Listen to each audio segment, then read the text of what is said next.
Friends, today the story is about to talk about a tale that will show how long even a person who follows rules can stay safe in the world of crime. This is the story of Crime 101, which moves through the shining streets of Los Angeles and the 101 freeway. Here there are 4 different lives, all unknown to each other, but very soon they are going to collide. The story begins in the darkness of morning when Los Angeles is still asleep. On one side, there is Sharon Combs, who is a high-end insurance broker and is looking at her frustrated face in the mirror early in the morning. On the other side, there is Lou Lubeznik, a tired LAPD detective, who is busy on the phone in the bathroom and does not even have time to shave. There is tiredness in his eyes, but also the stubbornness to do the right thing. And then comes the main character, Mike Davis, whom people also call James. Mike is sitting in a car preparing for his next robbery. He is completely groomed and controlled. He is different from other criminals because he never hurts anyone, never uses violence, and always escapes only through the 101 freeway. The scene shifts to Mike's first heist. A diamond courier is about to arrive, and Mike has made a perfect plan for every single thing: where the courier will come from, which route he will take, and when he will stop. Mike very smoothly stops that courier and explains to him that insurance will cover everything, so there is no need to worry about the jewels or cash, and he should not do anything foolish. In a very calm way, he takes his gun and wallet, makes him sit in the car, and leaves with $3 million worth of real diamonds, while there were also some fake diamonds in the delivery. But friends, this time everything does not go according to plan. While escaping, one unexpected bullet just grazes Mike and passes by. It was only a graze, but Mike is shaken from inside. The biggest problem is that he himself does not know that a microscopic stain of his blood has been left in his car, a piece of evidence that will later turn his whole world upside down. On one side, Mike is doing his work, and on the other side, Detective Lou is seeing a pattern that no one else is able to see. Lou has collected data from around 1,819 robberies from the past 4 years. He applies filters one by one to it. He removes the robberies below 500,000, removes the ones where no courier was involved, removes the violent ones, and also puts aside the ones where DNA or evidence was found. Guess what remains? Only a few selected robberies, and Lou becomes sure that all of them are the work of the same person.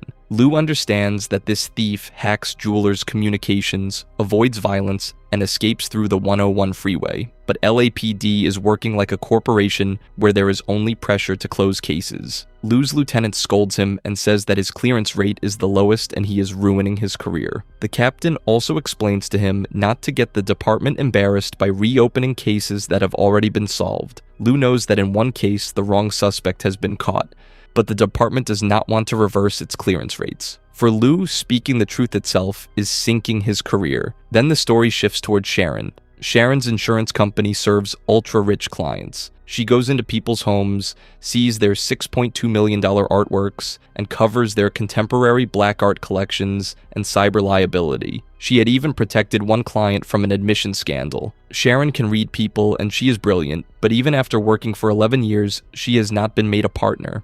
When she asks her boss about it, he avoids the matter and says to wait till January and let the financial picture become clear. Her frustration grows even more when a new employee named Madeline arrives and very quickly closes her first big policy, Stephen Monroe's wedding coverage at the Beverly Wilshire Hotel. Everyone is praising Madeline and Sharon feels that someone is taking her place. In the middle of this, Sharon gets a new assignment. She has to investigate a jeweler's claim. Friends, this is the same jeweler whose $3 million courier Mike had robbed. Among all this, Mike also has a dark world. Mike has a connection with an old underworld fence named Money, who is very clever and unpredictable. Money has a blonde-haired psychotic biker named Orman working for him, played by Barry Keoghan. Orman is the kind of person whose presence on screen itself sounds an alarm of danger, and there is a strange madness in his eyes. Sometime earlier, Mike had planned a jewelry store robbery in Santa Barbara, but when it looked risky, he refused to do it. Guess what happened? Money gave that same job to Orman,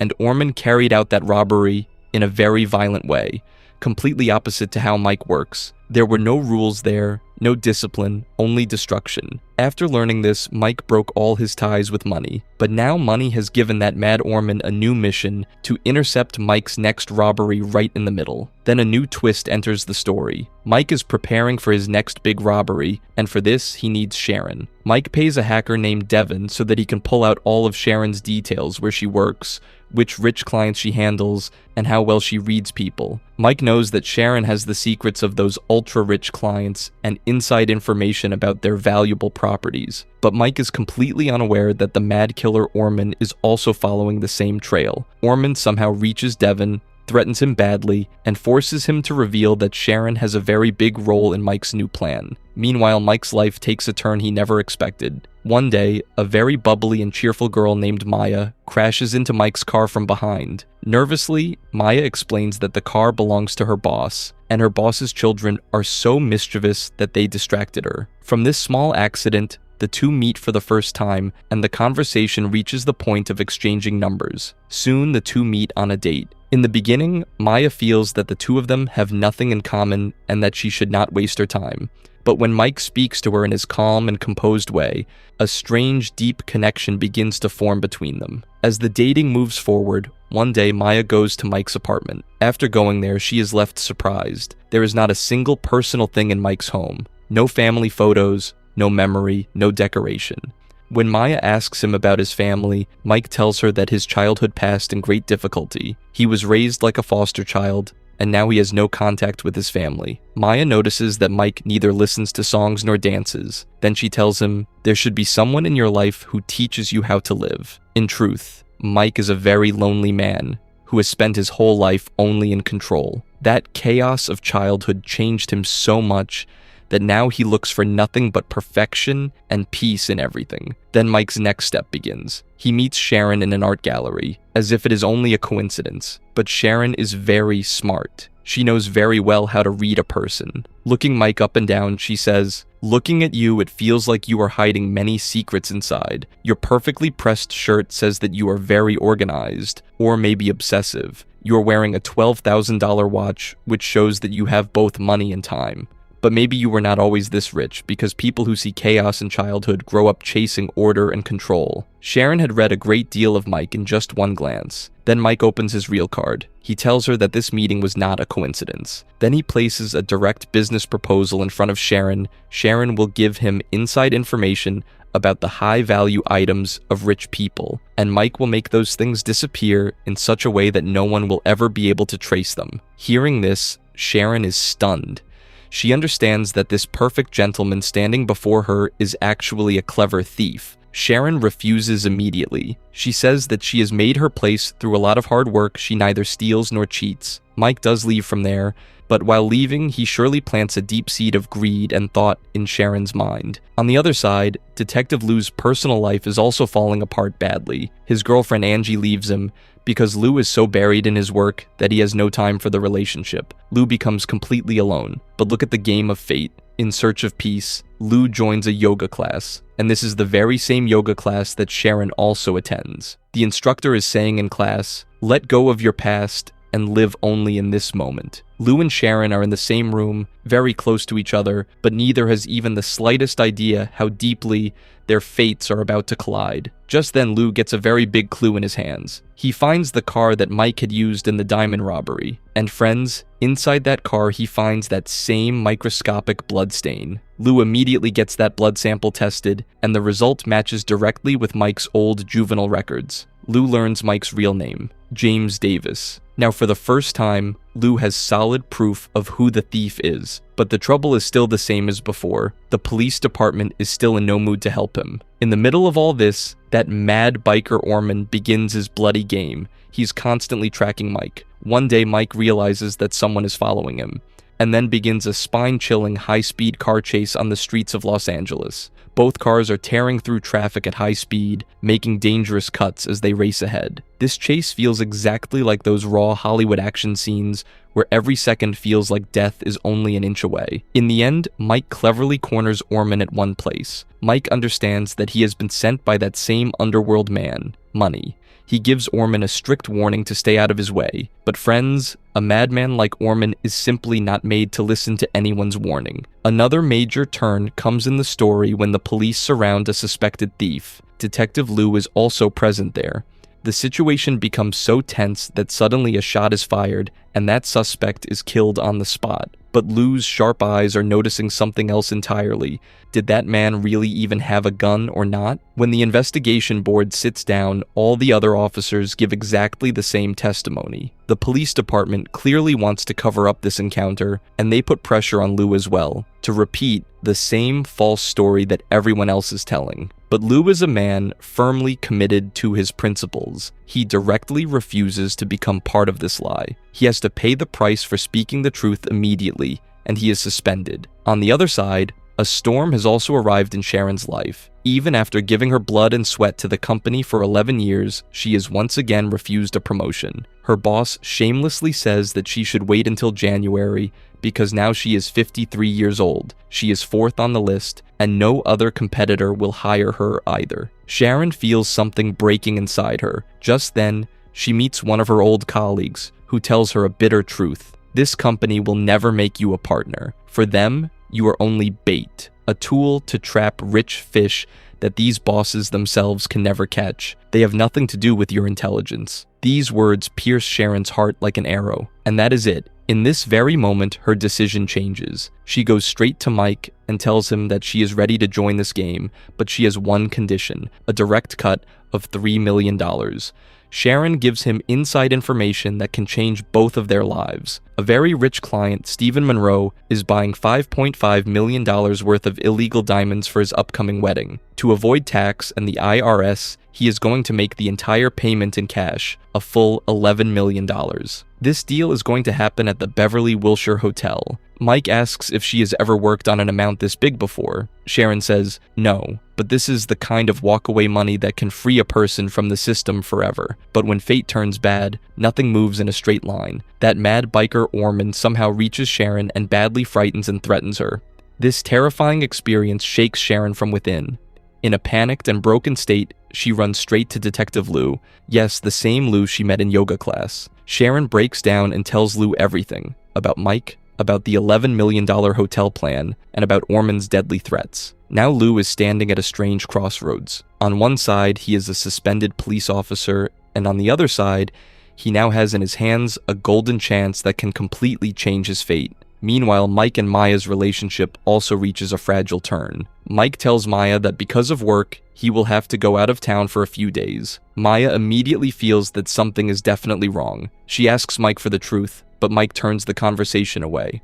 Maya's patience breaks. In frustration, she says, I always think about how much I like you, but the truth is that I do not even know you. You have no photos, no family, no friends. Mike says just wait a few more days. When enough money comes in, everything will be fine. With a heavy heart, Maya says, happiness comes from people, not money. And then she leaves Mike behind. On the other side, Sharon also frees herself from her corporate chains. She resigns from the company, but before leaving, she throws in her boss's face all the truths she had kept buried for years. She says that you people do not sell insurance here. You only sell security for the wealth of rich people. For Sharon, that moment felt exactly like freedom, as if she had broken some heavy chain tied around her feet. On the other side, even after being suspended, Lou has not stopped his investigation. He reaches the address of Mike's foster mother, and there he finds an old voice message from James Davis. Now, Lou knows Mike's full history, his orphaned childhood,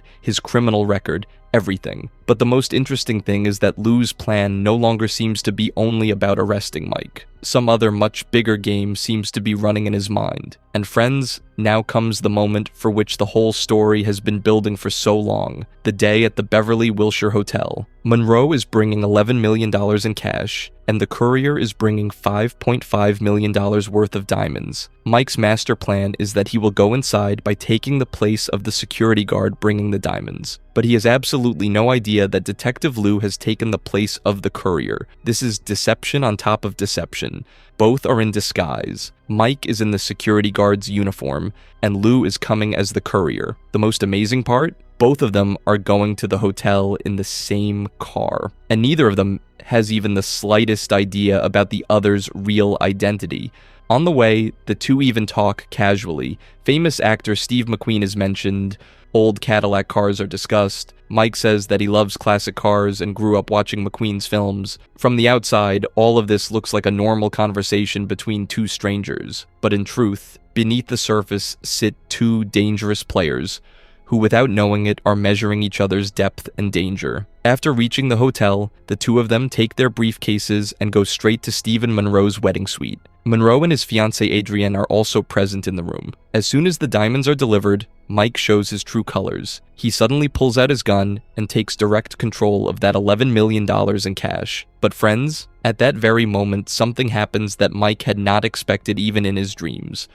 Lou also pulls a gun out of his briefcase and reveals his real identity, that he is not any courier but a police officer. Now just imagine the scene in that room. Two raised guns, two extremely clever men, and $11 million in cash lying between them.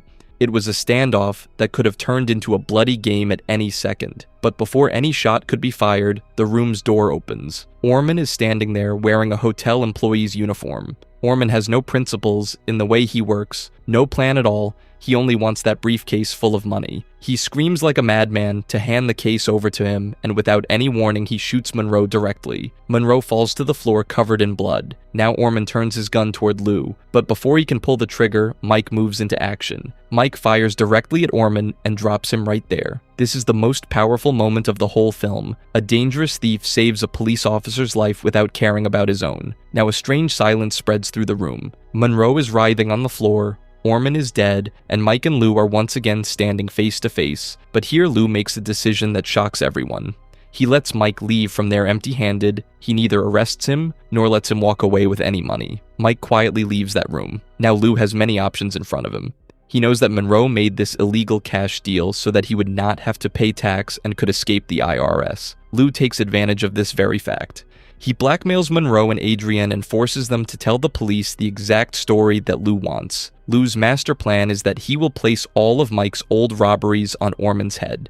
It was a brilliant move because Orman is now dead, he cannot say anything in his own defense, and the police department will get the thing they love most, a solved case. But friends, the real twist comes now. Lou had already set up a much bigger game beforehand. He had stolen those fake diamonds, the decoy gems, from the police evidence room, the same ones that were recovered from Mike's previous robbery. Now he swaps those fake diamonds with the real diamonds from Monroe's briefcase. The fake diamonds go into the evidence room, and the real diamonds come into Lou's hands. And do you know what Lou does with those real diamonds? He gives them to Sharon so that she can leave her suffocating corporate life and begin a new start. Just think about it. A police officer who spent his whole life placing honesty and principles above everything, in the end commits a crime himself in order to rebuild someone else's life. The next day, Lou's boss stylishly announces that Orman was the mastermind behind all the robberies on the 101 freeway, and now the case has been closed forever. But friends, there is a very big irony here. Orman's height was 5 feet 8 inches, while Mike was a tall 6 feet 3 inches man. Anyone could easily tell the difference between the two. Apart from that, in the earlier robbery, the real bodyguard had seen Mike's face, and in the hotel CCTV footage too,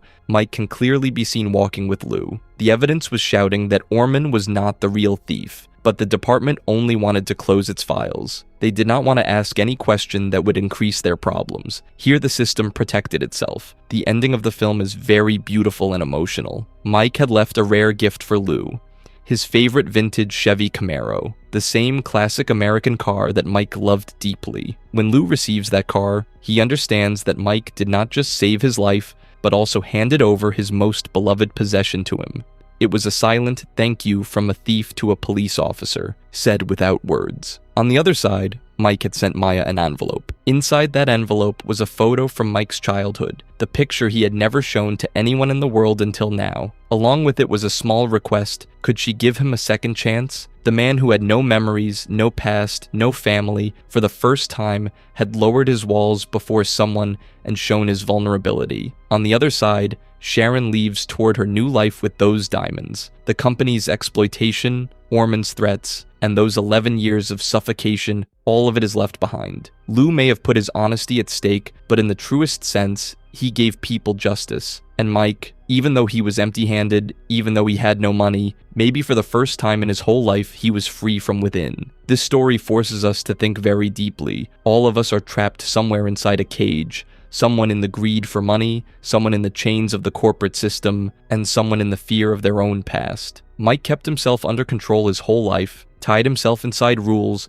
but in truth, he was afraid of connecting with people and letting someone come close to him. Lou followed only the book of law throughout his whole job, but in the end, he understood that law and justice are not always the same thing. And Sharon learned this bitter truth, that loyalty should be given only to the one who values it. And in this world, the first priority has to be yourself. This story is not just a crime thriller, but a powerful tale of human relationships, helplessness, and freedom.